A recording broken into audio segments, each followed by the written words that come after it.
babiri babakubye amasasi ne bafiirawo ogenda kubanga ate obifuna maasawo kitalo nnyo.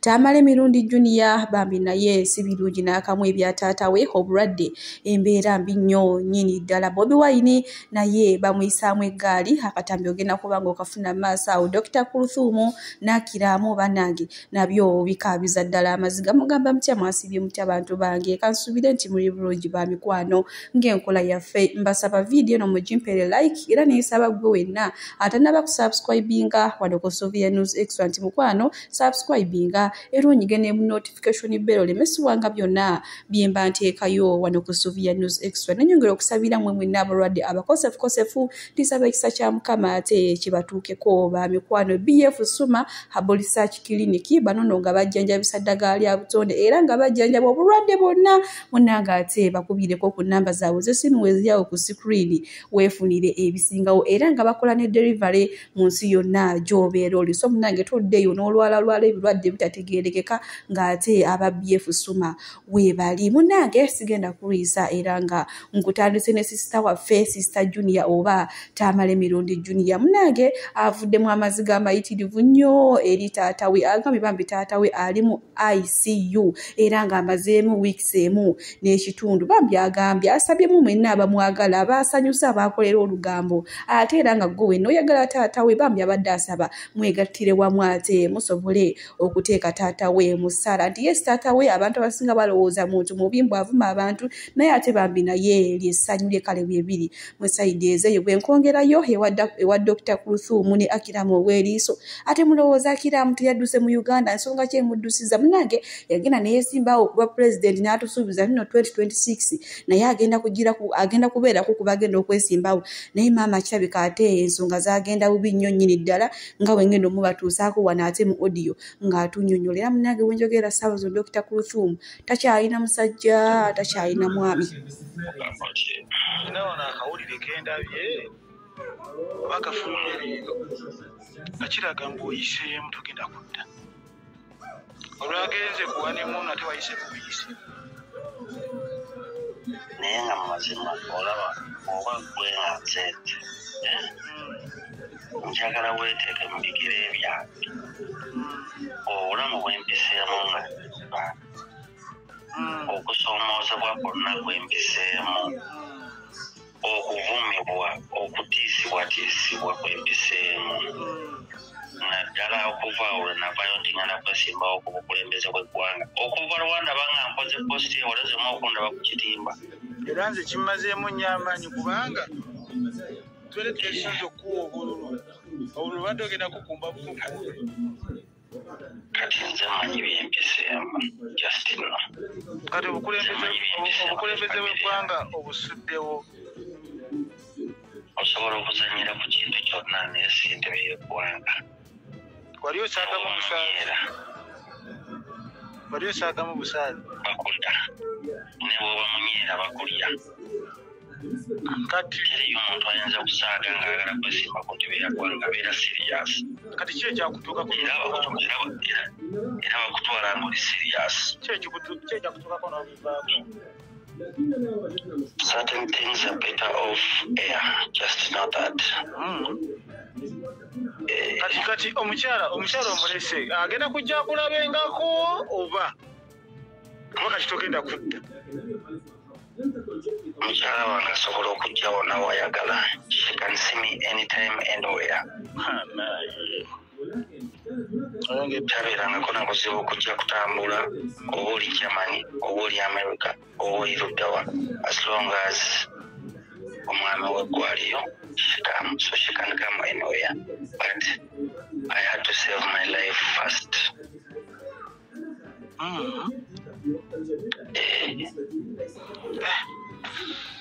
Nze mmanyi kyempiseemu, nze mmanyi kyembadde nsirikidde, nze mbadde mu Uganda naye nga kyempitamu naddala okuva lwe navayo nti nzija ku bukulembeze nga buli kyotuukako bakutwalira ddala ng'omuntu agamba nti ono ayagala kuvuganya ku bukulembeze bwa ggwanga ayagala kubeera pulezidenti wa Uganda so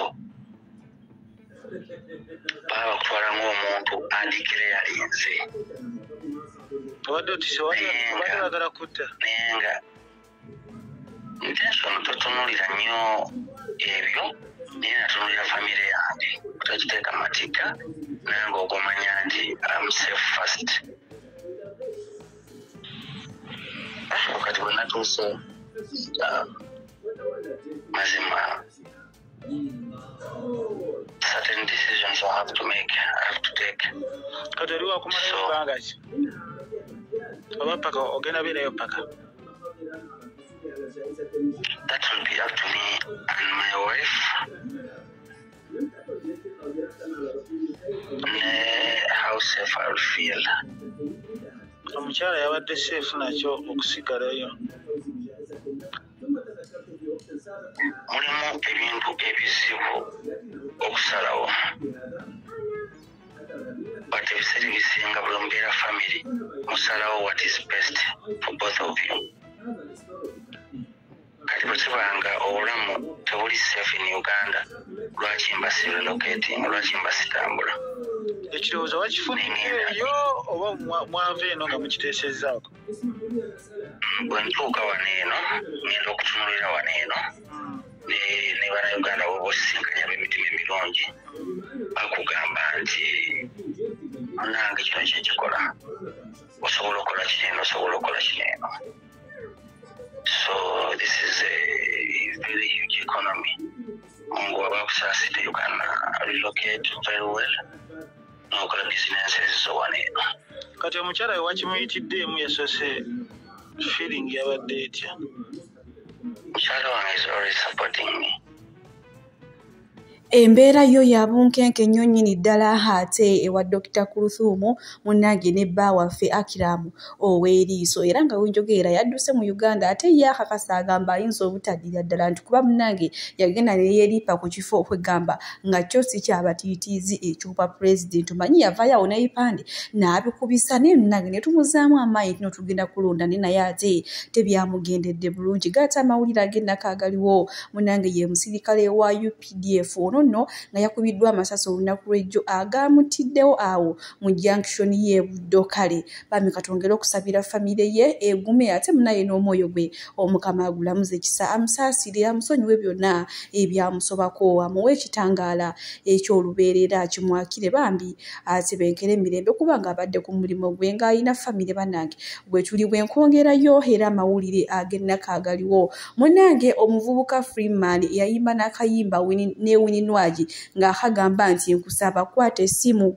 alo baby akakayimba munnange omuvubuka yafudde kyekyamuse yafudde ensigo n'omutima bannange era nga yafiiridde mu ddwaliro ly'e Mulago awo nga bamujjanjaba naye ngenzeeko ku mukutu gwa Wininwagi ogwa Facebook nenkebera wonna nga siraba kale nga sirina wendabawo yapostinze ono omuvubuka kubanga bayimba bonna oluyimba ate oluyimba Wininwagi ye yasinga oddufunamu kubanga lwatinkanyawo mu biseera bya COVID awo bannange akakayimba kaali bulala nnyo kale katongera okusaba omukama bambi naye amusaasira omuvubuka omuto emyaka emito bannange simayina kumanya nenga bambi katusabe omukama agumye ne famire ye bwenkuza bano nno be bamu ku baakwatiddwa olunaku lw'ejjo era nga maaso awo nina obutambi ate abavubuka obwalabikiddwako nga beesiŋŋana oba nga beewereza ebisongovu n'abasirikale abaakwatiddwa nga bakulembeddwamu Sami ne banne abalala tusobola tulaba akatambi kano mbeera ki eyabaddewo ate tusobole okweyongerayo abavubuka batono ye maama baalaze obuvumu katubiraba ate nabyo tusobole okweyongerayo n'agaale amanya kalungi kalungi ani kalungi Hamza bankwatidde kwekalakasisa lwa nguvu because this is the reason why I'm arrested and I'm complying and I'm okay with everything the law means. If this is what accountability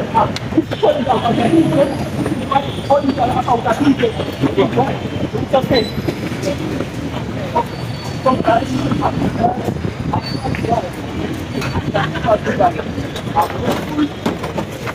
It's okay. That's how peaceful we are. That's how peaceful we are. And I thank you all officers. Thank you so much. thank you for showing professionalism. What is your name? I'm Karun Russia. These people should stop corruption. We have to say no to corruption in our country. It's dragging our country backwards. We have to say no to corruption. And we have to come in this country. It's not Bebaata abamu abaana balenzi abayolesezza obuvumu maaso wano nina akatambi ate omukyala naye ng'alippidde Bobi Wine ngenda kubanga nkabatuusaako naye nga BF Suma Herbal Research Clinic bano nno nga bajjanjabisa ddagala lya butonde era nga bajjanjaba endwadde zonna bwe z'omanyi kale munange beeyune obakubireko ku nnamba zaabwe z'essimu weeziri awo ate nga bakola ne delivery mu nsi yonna gy'obeera olimu munange babeera basobola okutuusaako eri ddagala singa bakubira essimu n'obanyonnyola. Alina amannyo mangi mukamwa naye bannaye musooke mulabe Museveni kye yatukolera.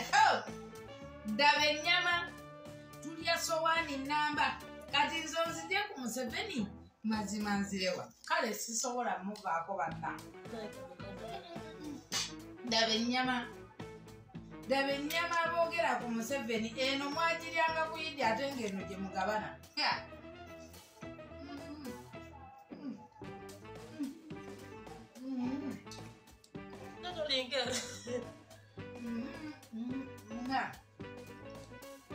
Musajja yajja n'atuwa ennyama katugirye mumuddeeyo musajja mubi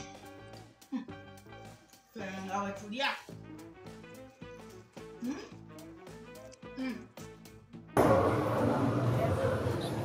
Nze musawo Namaganda Sylvia era nga ndi musawo omutendeke ate era nga nkola n'ekitongole kibayita Bright Future Superior Unique Manufacturers ebirungi kikola eddagala erya herbal nga lirya 100% natural. Alina osteoporosis, alina rheumatoid arthritis, alina ebirwadde ebiri mutawaanya bya joints, omugongo, afunye accident bannange byose byenjawulo. Kaddio kitegeeza omutima fasitula kitegeeza era olina omuntu takyajjukira ebyafudde oluusi yeerabirayo alina alzheimer's, memory loss, olina omwana takola bulungi mu kilaasi bannange omuliza akyankalana eddagala likola bulungi ku baana. Tulinamu kati nga kano bayita prostate relax. Kano akadagala kayamba abaana okutangira prostate cancer, kabayamba alina prostate enlargement. Bannange olina kansa atandiikiriza ali mu stage esookola ey'okubiri mugambe oba sisitawo oba bratawo oba mukwano mugambe ajja kusa akadala kafe kano tagenda kuddamu kulowooza ku ebyo ebirwadde. Enkwaso ze tezimala kamuyamba okuyigiriza enkwaso ze nokukyawo. Bannange tulina expowerman wabanga alina enkwaso ze tezimala kano kayamba okuyigiriza enkwaso ze afuna premature ejaculation bw'aba tuuse mu kisaawe amala mangu kano kandida oba in harmful bacterias.